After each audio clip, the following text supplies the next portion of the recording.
pessoal, meu nome é Pedro Ivo e eu estou aqui para conversar um pouquinho com vocês a respeito da hipnose. E hoje, especificamente, a gente vai começar a falar da história da hipnose. E uma coisa que sempre me perguntam nos cursos é: mas para que a gente precisa saber da história da hipnose? Vocês, como hipnotistas, com certeza, em algum momento alguém vai perguntar: mas como surgiu esse negócio da hipnose? Da onde vem esse negócio de hipnose? E obviamente que se você não souber responder, você primeiro não sabe o caminho percorrido até o momento em que você aprendeu a hipnotizar. E segundo, você vai perder a autoridade. Mas isso é um papo um pouquinho mais para frente, porque hoje a gente vai começar a falar dessa história.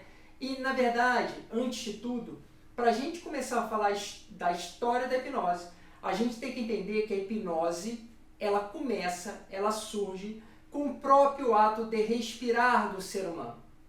Isso por quê? Porque a hipnose é um estado natural, é um estado que acontece no nosso dia a dia, que acontece constantemente na nossa vida. Então, a partir do momento que o ser humano surge também a hipnose. Há vários relatos do Egito e de outras civilizações onde a gente claramente tem a existência da hipnose. Nas chamadas antigas câmaras do sono, por exemplo, é um exemplo claro do chamado transe hipnótico. Mas isso, nesse momento, não importa tanto para a gente. O que importa para a gente é a gente tratar da hipnose um pouco mais moderna. A hipnose que traz para a gente esses conceitos que a gente entende hoje, que a gente leva para hipnotizar pessoas. Então, para a gente começar a tratar da história da hipnose, a gente vai começar no ano de 1734, com o nascimento de ninguém mais, ninguém menos que Franz Anton Mesmer. Ótimo. E aí a gente pensa, quem foi Mesmer? Mesmer nasce em 1734, começa a sua vida, desenvolve a sua vida, e aproximadamente em 1759 ele vai para a Universidade de Viena. Chegando na Universidade de Viena, ele começa a estudar Direito, mas percebe que aquilo não é para ele, e ele vai estudar Medicina. Começa a desenvolver a Medicina, começa a estudar a Medicina, e depois de se formar, em 1766, ele vai entregar sua tese de doutorado. E sobre o que ele escreve? Será que foi sobre o cérebro humano? Talvez sobre o estômago, esôfago? Não. Mesmer escreve sobre a influência dos planetas no corpo, no ser humano. A influência dos planetas no ser humano. E aí você me pergunta, mas como Mesmer, estudando medicina, resolveu escrever sobre o planeta? Bom, Mesmer, durante algum tempo, ele gostava muito de estudar os astros. E ele, inclusive, conhecia pessoas que faziam esses estudos, aprendeu um pouco sobre isso, gostava muito de observar, gostava muito de ouvir, gostava muito de aprender, e levou esse conhecimento para a sua faculdade de medicina. No momento em que fez o doutorado, escreve sobre a influência dos planetas no ser humano. Observando o quê? Observando, por exemplo, a influência da Lua sobre as marés, a influência dos corpos celestes sobre vários aspectos da nossa vida. Observando isso, o que Mesmer pensa? Bom, se os corpos celestes influenciam em várias coisas dentro do nosso mundo, por que não influenciaria no ser humano? Mesmer, inclusive, nessa época, ele dá um exemplo muito interessante. Ele dá o exemplo de uma bússola. Ele diz o seguinte: se a gente pega uma bússola e essa bússola não está imantada, aquela agulha ela fica completamente louca, apontando para tudo quanto é lado.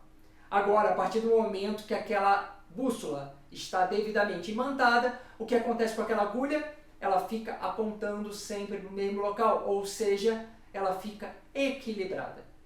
E dentro dessa tese, Mesmer pensa, bom, para que o ser humano fique equilibrado, ele precisa estar dentro de um magnetismo, que ele chamou inicialmente de fluido universal. Era como se todos os corpos estivessem conectados por esse fluido. Quando determinado indivíduo está equilibrado com esse fluido, ele está bem, ele está tranquilo. A partir do momento que há um desequilíbrio, esse fluido precisa ser novamente equilibrado, ou então aquele indivíduo vai ficar doente, vai ter problemas na vida. Diante dessa tese, Mesmer começa a desenvolver o chamado magnetismo animal. E como é que Mesmer começa a desenvolver isso? Mesmer pega exatamente esse conceito de que as pessoas precisam estar equilibradas e ele coloca efetivamente ímãs nas pessoas para que a pessoa volte a se equilibrar. Então imagina a cena, uma pessoa está lá, está passando mal, está com problema. O que Mesmer fazia? Colocava ímãs nas pessoas para que elas se equilibrassem. Juntamente com isso, Mesmer ia falando determinadas coisas, ia colocando determinados conceitos para que a pessoa fosse se sentindo cada vez melhor, cada vez melhor e cada vez melhor. Diante disso, Mesmer começou a ter sucesso. Mesmer começou a ver efetivamente pessoas curadas. Diz-se que o primeiro caso aconteceu em 1773, que foi justamente com uma amiga da esposa de Mesmer, e ele fez esse tratamento e a pessoa se curou. A partir daí, o nome de Mesmer começou a ser muito difundido, as pessoas começaram a ouvir falar sobre Mesmer, e quem não gostou muito disso foi a sociedade médica dessa época. Lembrando que, nessa época, quando a gente fala de sociedade médica, a gente está falando daquela medicina que utilizava sanguessuga na pele das pessoas para que as pessoas se curassem. Existia naquela época os remédios. Um exemplo de remédio era um remédio que era feito com musgo do crânio de enforcados. Então, um dos elementos para a pessoa se curar era ela colocar dentro daquele remédio musgo do crânio de um enforcado. Então você perceba que não era uma medicina muito efetiva. E Mesmer estava tendo sucesso e, consequentemente, pessoas começaram a procurar Mesmer. A sociedade de medicina começou a não gostar muito disso, e o que eles fizeram? Em 1784, eles formam uma banca composta por pessoas pouco conhecidas. Uma banca composta por Benjamin Franklin, Lavoisier e Guillotin. Essa banca, composta por esses indivíduos, começa a estudar Mesmer, e estuda Mesmer durante aproximadamente 4 meses. No final do estudo, no final desses 4 meses, eles fazem um teste cabal que poderia desmascarar Mesmer. Pelo menos, segundo o conceito daquela época. E qual é esse teste? Eles pegam um copo d'água, entregam para uma pessoa e falam para aquela pessoa, olha só, esse copo ele foi imantado por Mesmer. Mesmer colocou nesse copo todo o fluido, todo o ímã necessário para que você possa se sentir bem, para que você fique tranquila, para que você fique completamente curada. A pessoa muito feliz pegou aquele copo, bebeu aquele copo e simplesmente ficou boa. Aquela banca, observando isso, falou que Mesmer não passa de um charlatão. Só que hoje em dia, a gente observando aquela situação, na verdade, não existia absolutamente nada de charlatanismo. O que existia? Existia sugestão. Uma sugestão que Mesmer dava, que a partir do momento que aquela sugestão era aceita, aquela sugestão repercutia no corpo, no organismo da pessoa.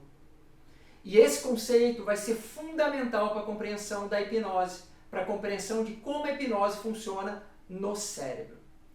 Posteriormente a isso, Mesmer foi bem desacreditado, continuou desenvolvendo alguns trabalhos, escreveu alguns livros muito importantes, mas não foi mais aquele expoente que ele era a partir do momento que aquela banca desmascarou Mesmer.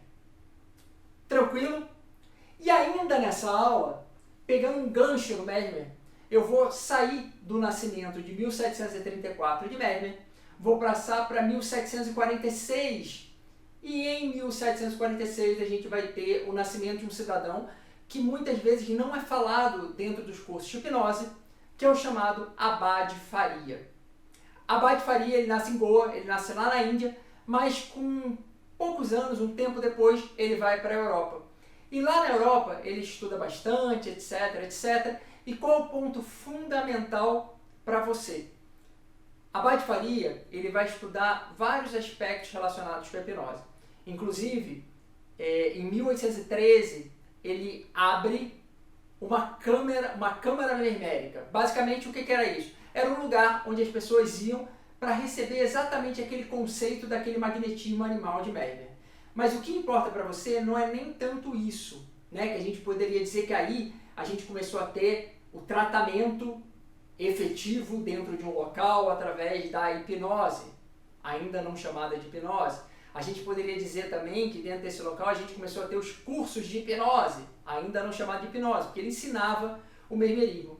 Mas o mais importante é que Abad Faria, através do estudo daquele conceito do magnetismo animal, ele chega à conclusão que essa hipnose, esse magnetismo, na verdade é algo completamente natural. Que aquele estado que a pessoa entrava, que a gente pode dizer que hoje é o chamado transe hipnótico, e que entrava também no magnetismo animal, por sugestão, era um estado totalmente natural. Não era um estado onde a pessoa estava fora de si, onde a pessoa estava dormindo, era um estado completamente natural. E esse conceito de estado natural trazido por Abad Faria, posteriormente vai ser mais consolidado ainda por James Braid, mas isso é um assunto para o nosso próximo encontro. Então, por enquanto é só. Espero que você tenha gostado de aprender um pouco mais sobre a história da hipnose, que você tenha gostado de ouvir um pouquinho mais sobre Mesmer, ouvir um pouquinho mais sobre o Abad Faria, e espero que você esteja com bastante vontade de prosseguir conhecendo a história da hipnose e daqui a pouquinho entendendo um pouco mais sobre James Braid, um cidadão importantíssimo para a hipnose dentro do âmbito científico da hipnose. Ok? É isso aí, pessoal. Até a próxima. Valeu!